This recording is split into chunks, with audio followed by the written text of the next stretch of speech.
So hello बच्चा लोग, चलिए स्टार्ट करते हैं। कोशिश करेंगे हम लोग कि कम से कम समय में इस पूरे टॉपिक के फॉर्मूले को रिवाइज कर ले। फॉर्मूले के साथ साथ जो इसका इंपॉर्टेंट कॉन्सेप्ट है उसको भी हम लोग देखते चलेंगे। सबसे पहले आप इस वीडियो को ज़रूर से लाइक कर दीजिएगा और इसका पीडीएफ नोट्स भी आपको इसी के डिस्क्रिप्शन बॉक्स में मिलेगा। But still I would recommend कि आप इसको सुने, बहुत शॉर्ट टाइम में हम लोग इसको कवर कर लेंगे।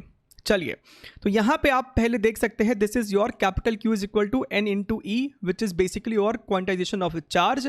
N आपका एक इंटीजर होता है, E आपका इलेक्ट्रॉन का चार्ज होता है। ठीक है, यहाँ पे अगर हम लोग बात करें कूलम्स लॉ की, तो 2 पॉइंट चार्ज के बीच में जो आपको फोर्स होता है that is given by K Q1 Q2 upon R square, जहाँ पे K को आप लिखते हो 1/4 पाई एप्सिलॉन नॉट, और अगर वो किसी मीडियम में है चार्जेस तो आप यहाँ पे ER भी लिखते हो, विच is basically relative permittivity of medium, और इसी को हम लोग डाइलेक्ट्रिक कांस्टेंट के नाम से भी जानते हैं इन द चैप्टर कैपेसिटर। ठीक है, आपको इस एप्सिलॉन की वैल्यू भी पता होनी चाहिए और इसी का वेक्टर फॉर्म भी आपको पता होना चाहिए। अगर आपके पास दो चार्ज का पोजीशन वेक्टर दिया है और उनके बीच में आपको फोर्स पूछ रहा है इन वेक्टर फॉर्म, तो आपको इस तरीके से उसे सॉल्व करना आना चाहिए। ठीक है, जहाँ तक बात करें हम लोग इलेक्ट्रिक फील्ड लाइंस की, तो कुछ स्पेसिफिक डायग्राम है जिसके बारे में आपको आइडिया होना चाहिए। पहले सवाल आया है तो हो सकता है अभी भी आ जाए। एक पॉइंट चार्ज की वजह से किसी भी r दूरी पे आपको जो इलेक्ट्रिक फील्ड होता है that is given by KQ upon R square. इसका यूनिट होता है न्यूटन पर कूलम। पॉजिटिव चार्ज है तो लाइन आपको यहाँ से दूर जाती हुई होगी, राइट। नेगेटिव चार्ज है तो लाइन इसके अंदर आपको आ रही होगी।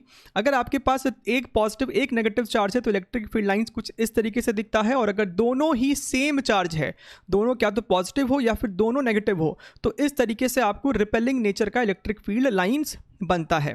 ठीक है, अब हम लोग बात करते हैं electric field due to line charges. Very very important. अब यहाँ से आपको बहुत इंपॉर्टेंट चीज़ें शुरू हो रही है।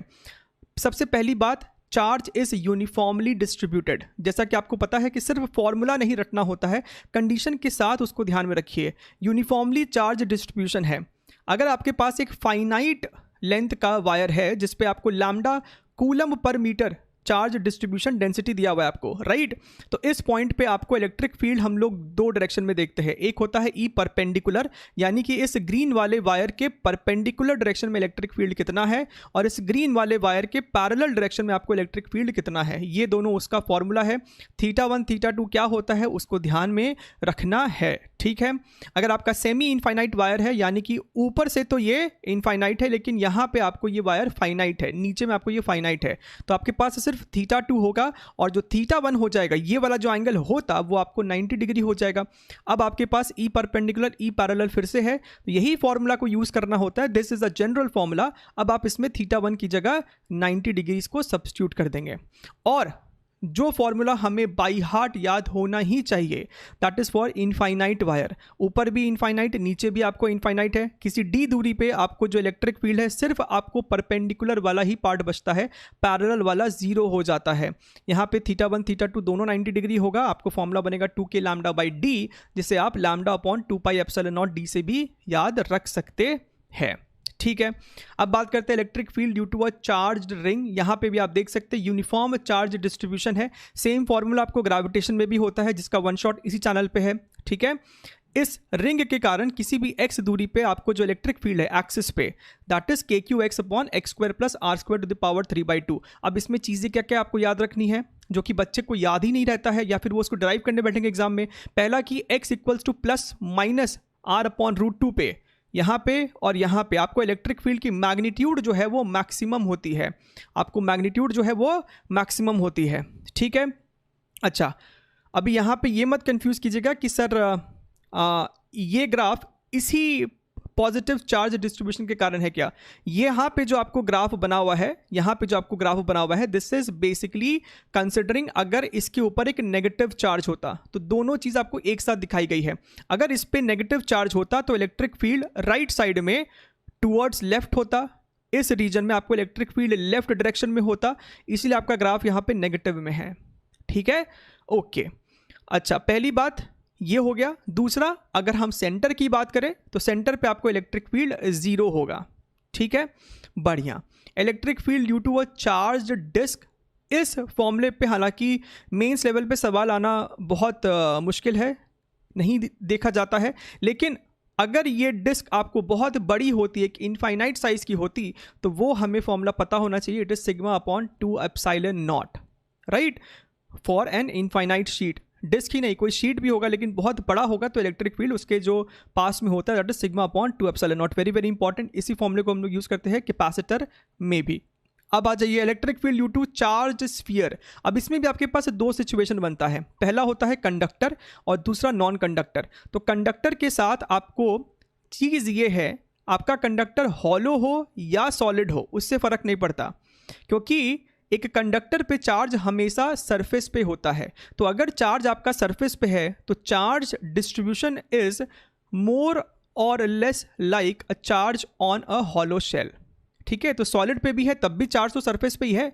वैसे सिचुएशन पे जहाँ पे चार्ज आपको सरफेस पे, चार्ज अंदर कुछ भी नहीं है, वैसे सिचुएशन में इलेक्ट्रिक फील्ड अंदर में जीरो होता है और बाहर में आपको KQ अपॉन R स्क्वायर ही होता है।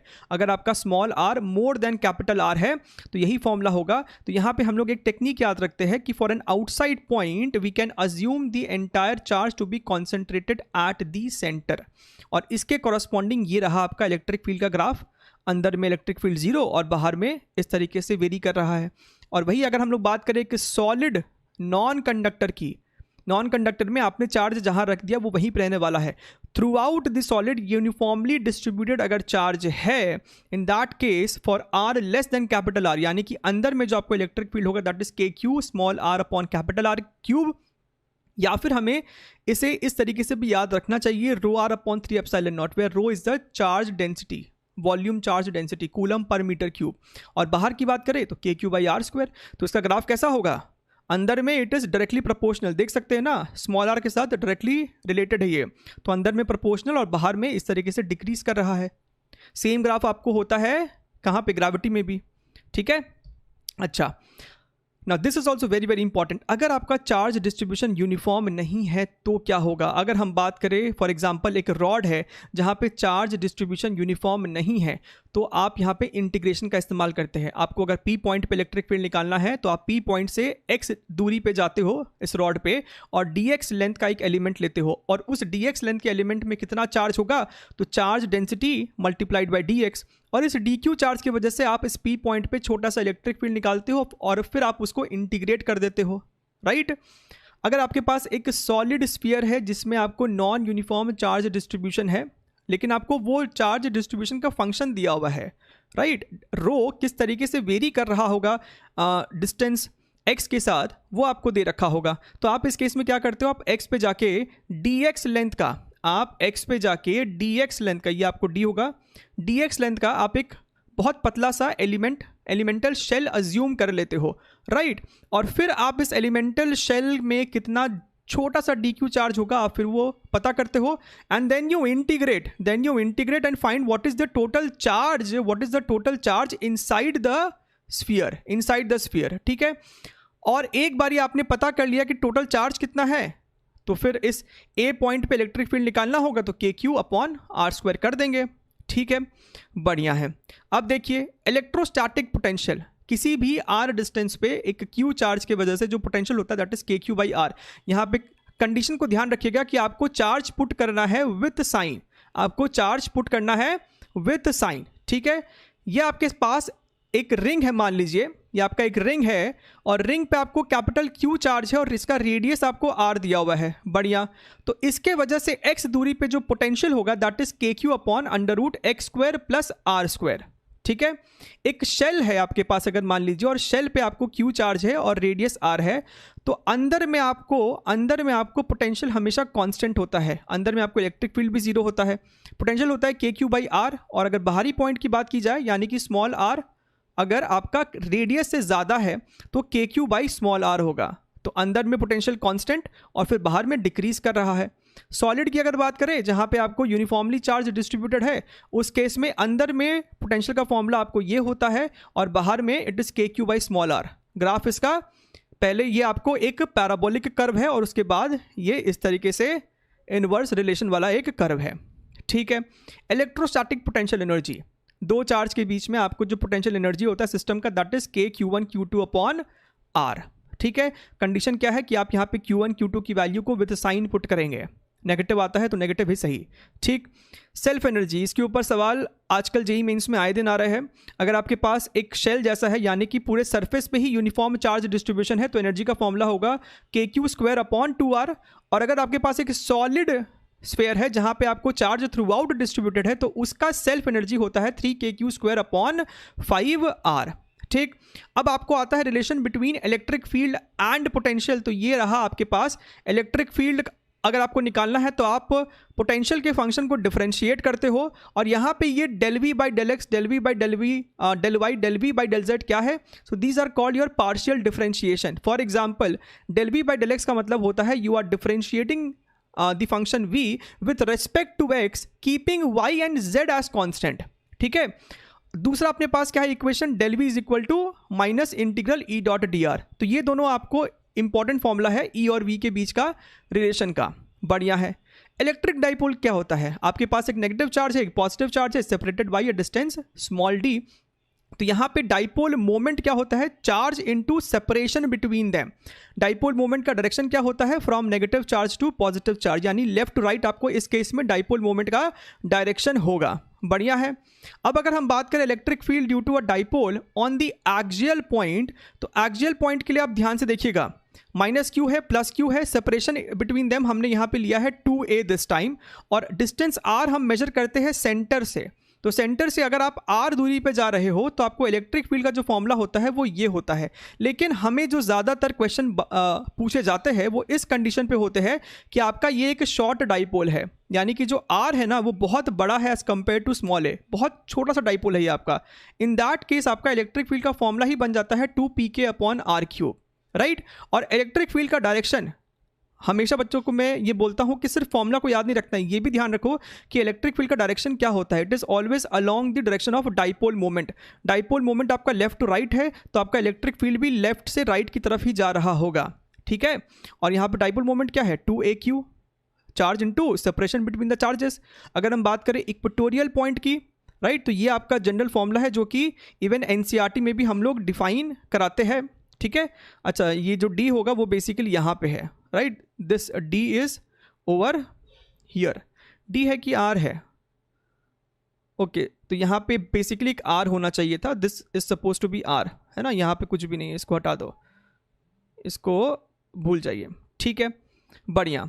तो ये आपका हो गया इलेक्ट्रिक फील्ड का फॉर्मूला। लेकिन यहाँ पे वही है कि हम इसे शॉर्ट डाइपोल की तरह ही ट्रीट अगर करें तो आपको इलेक्ट्रिक फील्ड का फॉर्मूला निकल के आता है pk/r³, और यहाँ पे डायरेक्शन अपोजिट होता है डाइपोल मोमेंट के।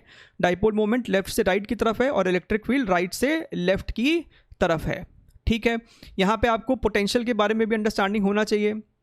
एक्सियल की बात करें तो एक शॉर्ट डाइपोल के लिए इट इज pk/r², और इक्वेटोरियल पॉइंट पे आपको पोटेंशियल 0 होता है due to a dipole. Electric field at any general point, इस पे आपको जेईई मेंस में सवाल बन सकता है। आप ध्यान से देखिए, आपके पास मान लीजिए एक शॉर्ट डाइपोल है, ये आपका p हो गया डाइपोल मोमेंट, और आपसे किसी भी डिस्टेंस r पे इलेक्ट्रिक फील्ड पूछा जा रहा है और आपको एंगल थीटा दिया है। ऐसे केस में आप इस डाइपोल का कंपोनेंट लेते हो p cos theta and p sin theta. अब ये p cos थीटा के लिए ये पॉइंट एक एक्सियल पॉइंट है, तो electric field due to dipole p cos theta, और इस p sin थीटा के लिए ये आपको एक इक्वेटोरियल पॉइंट है, तो E electric field due to p sin theta. अब p cos थीटा की वजह से इलेक्ट्रिक फील्ड हो जाएगा आपको एक्सियल वाला फॉर्मूला 2pk/r³, और इक्वेटोरियल की वजह से pk/r³। इनका रिजल्टेंट होगा आपको नेट इलेक्ट्रिक फील्ड। ये हो गया आपका फॉर्मूला। और ये एंगल अल्फा भी आपसे पूछा जाता है कई बार सवालों में कि एंगल अल्फा क्या है, तो आप लिख सकते हैं tan alpha is equal to EP sin theta upon EP cos theta, right. आप इन दोनों को जब डिवाइड करोगे आपको निकल के आएगा tan θ/2।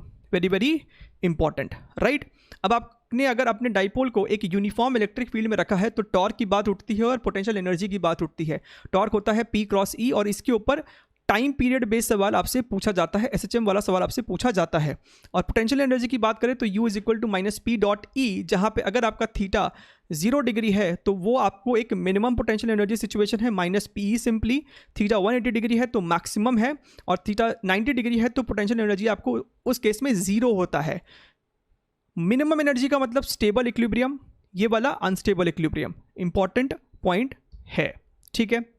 इलेक्ट्रिक फ्लक्स की अगर हम लोग बात करें तो ये आपको दिया जाता है flux is equal to E dot A vector, area vector, right. आपके पास ये गॉस लॉ है, integral E dot d A is equal to q n upon epsilon naught. ध्यान क्या रखना है कि यहाँ पे जो चार्ज है वो सिर्फ इस गॉसियन सरफेस के अंदर वाले चार्ज को ही हम लोग यहाँ पे काउंट करते हैं, ठीक है। यह आपका गॉसियन सरफेस है, इसके अंदर जो चार्ज है सिर्फ उसी को काउंट किया जा रहा है। Ignore this smaller over here, right.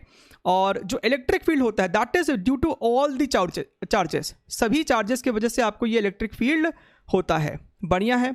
और तो हम फ्लक्स को लिख सकते हैं इस सिचुएशन में Q1 minus Q2 plus Q3 upon epsilon naught, right.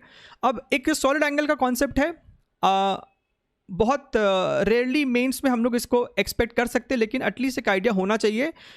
Solid angle is equal to 2 pi bracket 1 minus cos alpha where alpha is a half angle, right. तो इसके ऊपर भी सवाल आपको बनाया जा सकता है टू फाइंड द फ्लक्स, ठीक।